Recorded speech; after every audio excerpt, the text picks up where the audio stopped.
My name is Daniel Ross, and I'm 31 years old. 3 weeks before Christmas, my mother called and told me my 6-year-old son Ethan was not welcome at the family party this year. "It's an adults' event now," she said. "We've decided." I said okay. I said I understood. Then I hung up the phone, opened my laptop, and canceled the $50,000 loan I had quietly co-signed for my father's business 2 years earlier, the one they never knew I had the power to pull. The next morning, my father's bank called him about a frozen line of credit. My mother called me screaming. My sister, who had already spent her share of what she assumed was coming to her, called someone else entirely. Before I tell you what happened next, please hit like and subscribe. Drop your city and local time below. I love knowing where you're listening from. Now let me take you back to 8 years ago, when my grandfather said something to me I didn't fully understand, until the night my mother told me my son wasn't welcome at Christmas. My grandfather's name was Walter. He smelled like cedar and pipe tobacco, and his workshop behind the house always had sawdust drifting in the light from the one dusty window. I spent every summer there as a kid, and later every summer with Ethan too, once Ethan was old enough to hold a hammer without hurting himself. The workshop had a particular sound, the low hum of the old radio Walter never turned off. Tuned to a station that played nothing but big band music from decades before either of us was born. The floor creaked in exactly 2 places, and I knew both of them by heart. There was a coffee can on the workbench full of bent nails Walter refused to throw away, because he said a nail that's been straightened once is stronger than one that's never been tested. One afternoon, when Ethan was 4, Walter sat him on his knee and let him hold a small wooden boat he'd carved. The wood was still faintly rough under the varnish, and Ethan ran his thumb over it like it was something alive. "This one's yours," Walter told him. Then he looked at me over Ethan's head and said, "Family isn't the people who share your name, Daniel. It's the people who show up when it's inconvenient to." I nodded like I understood. I didn't. Not really. Not yet. My parents were different around Walter. Softer. More careful. He was the one who paid for things quietly, who never mentioned money, who made sure everyone had a seat at the table, even the seat nobody thought mattered. When he was in the room, the coldness in my family had somewhere to hide. I remember one Thanksgiving, when Ethan was still a baby, my sister complained that a high chair took up too much space at the table. Walter didn't argue with her. He just quietly moved his own chair down to make room and said nothing else about it. That was how he corrected people, not with words, but by rearranging the world slightly, so cruelty had nowhere convenient to sit. But I noticed other things too, even then. The way my mother's voice changed when she talked about Walter's house, like she was already measuring the furniture for a different living room. The way my sister asked him questions about his will, disguised as concern about his health. "Are you keeping your paperwork organized, just in case?" The way my father called Walter's savings. The family's long-term plan, as if Walter's money had stopped being Walter's the moment he got old enough to need help standing up from a chair. There's one memory from that time I still return to more than any other. It was late August, the summer I turned 19, and Walter and I were refinishing an old dresser someone had left at the curb down the street. He'd hauled it into the workshop on the back of his truck like it was treasure instead of trash. "Everything worth keeping looks ruined before it looks finished," he told me, sanding the same corner over and over until the old paint gave way to raw wood underneath. I didn't understand what he meant then. I thought he was just talking about furniture. Ethan was born the following spring, and Walter drove 4 hours the same day to meet him, still in his work boots, sawdust on his sleeves. He held Ethan for almost an hour without saying much of anything, just rocking slightly, humming something low that might have been from his radio station. When he finally handed him back, he looked at me and said, "Now you understand what I meant about the dresser." I still didn't. Not fully. Not for years. Walter got sick the winter I turned 26. It started small, a cough that didn't go away, a slower walk to the mailbox, a missed Sunday call that had never once been missed before. I started paying closer attention to things. I used to let pass without a second thought. Walter died in March. I remember the smell of the hospital room, antiseptic and cut flowers, nothing like cedar at all. I remember holding his hand and it feeling lighter than it should have, like the weight of 80 years of building things had finally left it. My mother cried at the funeral.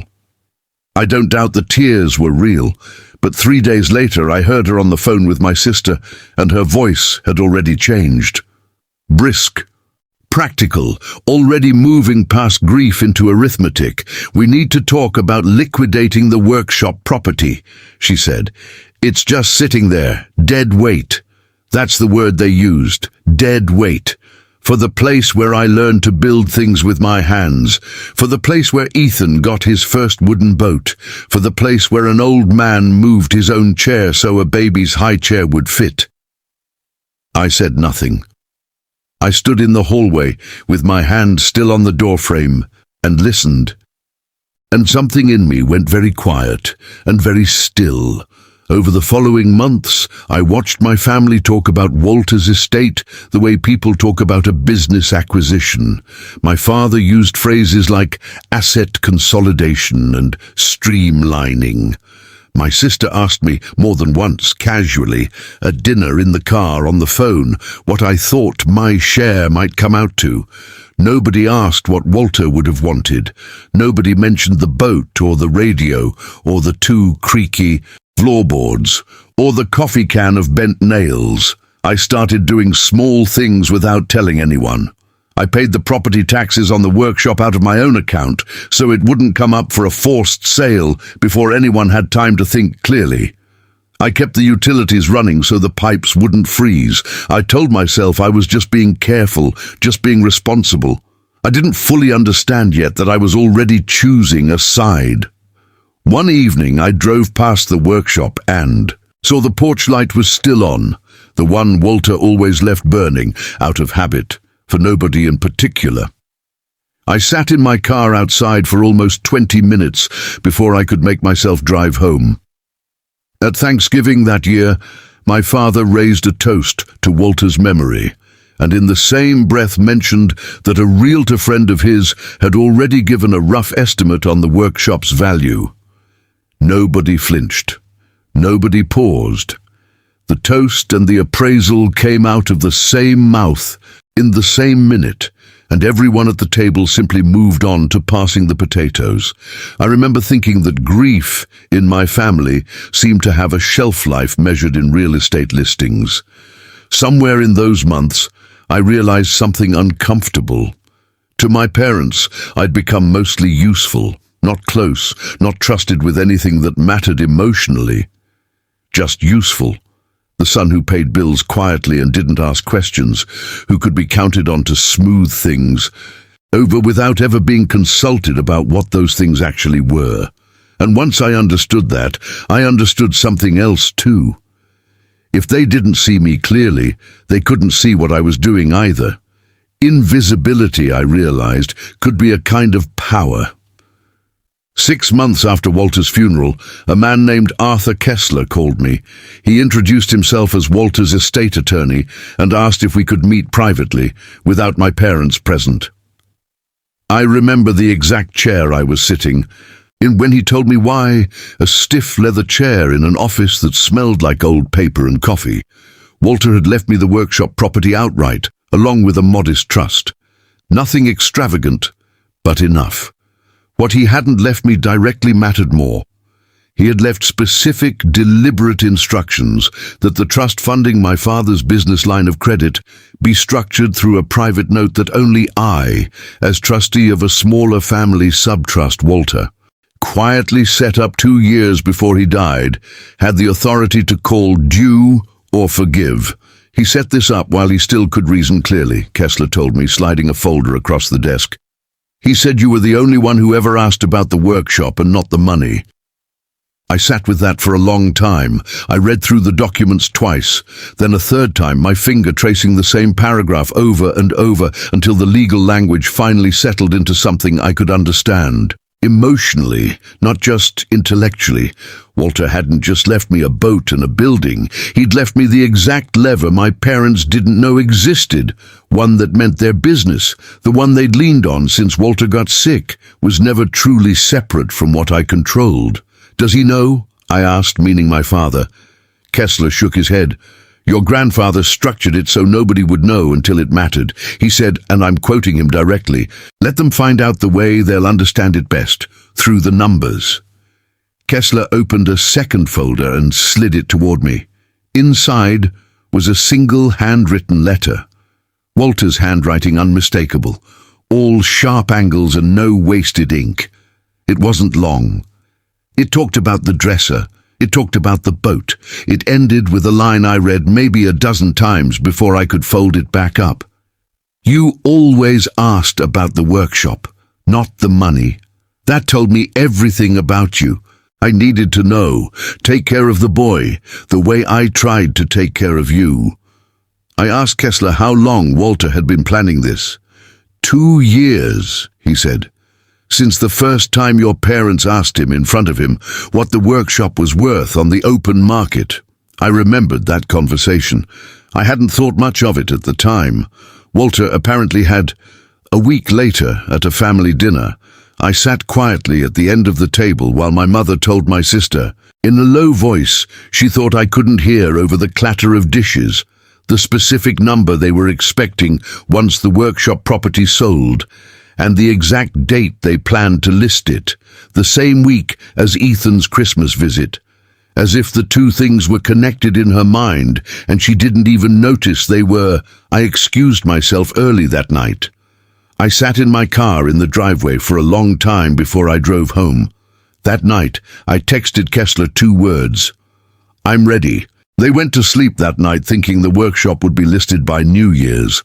They had no idea the paperwork protecting it, and the leverage protecting me, had already been signed months earlier, quietly, by a man who was no longer alive to explain why. Kessler laid it out simply over coffee, in language he clearly chose to make sure I couldn't misunderstand it. The note on my father's credit line could be called due at any time. At my sole discretion. Per Walter's trust terms, it wasn't cruelty, it was structure. Walter had built a wall around the one thing that couldn't be replaced, and handed me the only key. "You don't have to use it," Kessler said, watching me carefully. "But you should know you can. And you should know exactly what happens if you do, and exactly what happens if you don't." 3 weeks before Christmas, my mother tried a different approach. She called, warmer than she'd been in months, her voice doing the thing it used to do when I was a child, and she wanted something. She mentioned that maybe Ethan could come after all, just not to the main event. A side visit earlier in the day before the real guests arrived, a consolation prize dressed up as a compromise. I told her calmly, "I'll think about it." My wife, Claire, noticed something was wrong before I said a word about any of it. She found me sitting in Ethan's room one night after he'd fallen asleep, just watching him breathe, the nightlight throwing a small blue glow across his blanket. "You're somewhere else," she said, sitting down beside me on the floor. I didn't tell her everything yet. I just held her hand until my breathing matched hers again. Have you ever had to stay silent to protect someone, even when every part of you wanted to say something? Tell me in the comments. I read every one. Ethan noticed something too, in his own 6-year-old way. He asked me one evening out of nowhere, while we were building a block tower on the living room floor, why Grandma's house didn't feel like the workshop. I told him some places just take longer to feel warm. He accepted that answer the way kids accept most things, fully and without needing more. But it stayed with me longer than I expected it to. Claire and I talked late into that night, after Ethan was finally asleep. She didn't ask me to change course. She only asked one question. "Will you be able to live with whichever choice you make?" I told her I didn't know yet. She said that was an honest enough place to start from. The night before I made my decision, I drove out to the workshop alone. I let myself in with the key I'd never given back. I sat in Walter's old chair, the leather cracked in the same shape as his back had been. The radio wasn't playing. I hadn't turned it on in months, but I could still hear it somehow in the silence. The ghost of a trumpet section from 80 years ago. I almost called my mother right then and told her everything, begged her to just let Ethan come, to make this unnecessary. I wish this were different. I wish my mother had been the kind of grandmother who would have fought for a seat at the table for her grandson, instead of calculating who deserved to be there. I wish she had simply loved him without conditions, the way Walter had loved me without ever once making me feel measured. But wishes don't hold up under pressure. Walter's plan does. I cried in that chair, not loudly, not for long, not from weakness, from finally understanding completely what Walter had been protecting me from all those years before I even knew I needed protecting. And if you haven't already, hit that subscribe button, because this story is about to turn. Part 6. The Midnight Moment. At 11:50 p.m., 3 nights before Christmas, I sat at my kitchen table with my laptop open and Kessler on a video call, his face lit blue by his own screen on the other end. The house was silent. Claire and Ethan were asleep upstairs. Somewhere across town, I knew my parents were asleep too, still believing the workshop sale was moving forward on schedule, still believing Christmas would look exactly the way they'd planned it. Kessler walked me through the final document one more time, page by page, his voice steady and unhurried.